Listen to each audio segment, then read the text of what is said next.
This is PTC TV. Today we're interviewing Bill Barney, CEO of PACNET.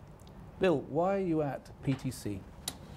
Well, PTC is a series of things that we do here. We present to the industry, we talk to the industry, and we do a lot of commercial business here, both buying and selling of capacity and minutes.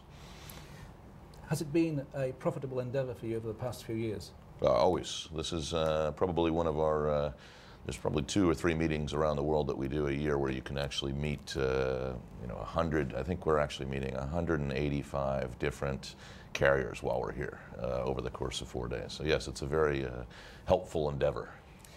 Turning now to the business, the market over the past 12 months has been a very, very roller coaster ride for the financial markets.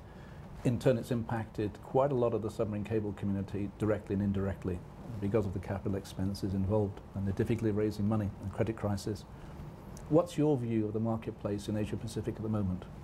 Well, I think we're starting to feel the effects of what happened in September and October, and I think Asia always has a lag of 3 to 6 months after. So if you have a financial or economic meltdown in the U.S., it tends to roll into Asia very shortly thereafter. We're seeing that. I mean, it's starting to see, we're seeing layoffs, unemployment's rising in most of the markets, and commerce is definitely slowing down.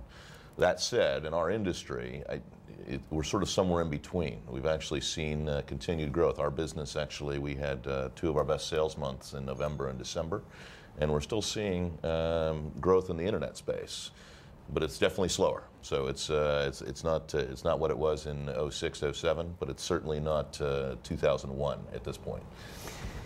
It's an unusual crisis, though, isn't it? Because on the one hand, you have aggregate demand possibly falling. You also have a credit crunch on the supply side. What's your take on how the wholesale and the backbone sector should resolve this? Well, it's interesting. We're going to be talking a lot about collaboration over the next 3 days, and I think this leads us to what is, where do we collaborate as an industry? We're not going to have the capex that we've had over the last 3 years. The capital markets aren't going to give us billions of dollars to go out and build capital, build large capital-intensive systems. We're going to have to work together, and I think that's one of the things that will come out of this meeting, and I think is actually going to come out of this industry, is how do we share resources so that we actually can build networks and deal with the accelerating demand that we're going to see as video starts to come onto the internet, as you start to see new software service, unified communications. There's a huge amount of applications that are coming onto the net that are actually going to drive huge amounts of demand, and none of us have the resources to actually deal with that, and especially in this market, we're not going to get it from Wall Street. In terms of your own business, how are you adjusting for growth? How are you repositioning yourself? Well, we're taking every step that every carrier in this space is watching their costs. So we're looking at how we can take cost out of the business as quickly as possible. But we're also we're cognizant that this market's going to continue to accelerate. So you don't want to overreact to the situation. We're continuing to build our Unity cable, which is we announced last year. We're going to continue to build that going into, and that'll be completed at the end of this year. We're doing expansion. We're spending capital, but we're being conservative. We're not as aggressive as we probably were 6 to 9 months ago. In terms of positioning, though, in the marketplace, you're an infrastructure owner. You're also a service provider. Where in the continuum would you like to be positioned? Well, I think we've been evolving the company over the last 5 years to a service company. 10 years from now, we'll be known as a service company. We won't be known as a submarine cable company. 8 years ago, we were all submarine cables. Now, if you go into the market, we have 60,000 customers today. So we're a much different company than we were 8 years ago, which had 200 carrier customers or 100 carrier customers at the time. And so I think we're really evolving the company to a point where in 5 years, people will look at our EBITDA, they'll look at us very much like a telephone company. But we'll still have those assets, and they'll underpin everything that we do.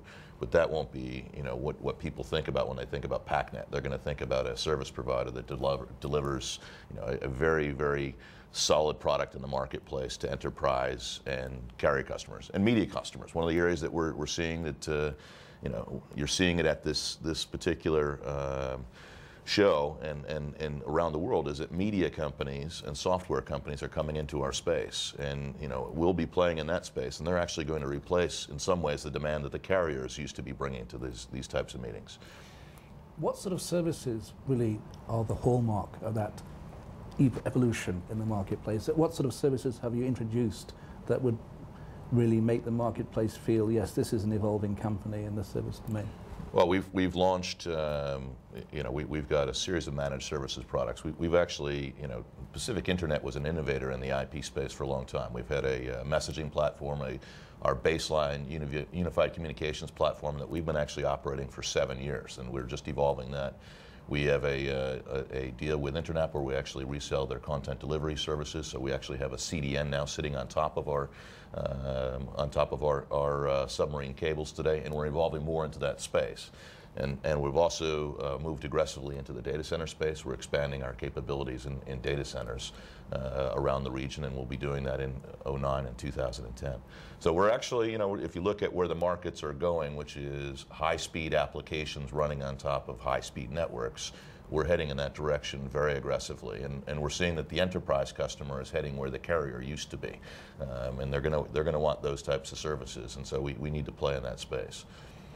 Looking though to this traditional contention between infrastructure-based carriers or wholesale providers and pure service companies, do you still feel that it's important to have a network underpinning what you're doing? Oh, absolutely. I mean, I think we've shown that we can lead the industry in terms of gross margins, and the reason for doing that is that we have an asset base that we're running services on. And when things get tight, services companies have a lot of trouble if they have no infrastructure. And I think that I think you've got to have a little bit of both. But I think the other thing that you'll see is you have to work together with other players, because you can't own all of the infrastructure.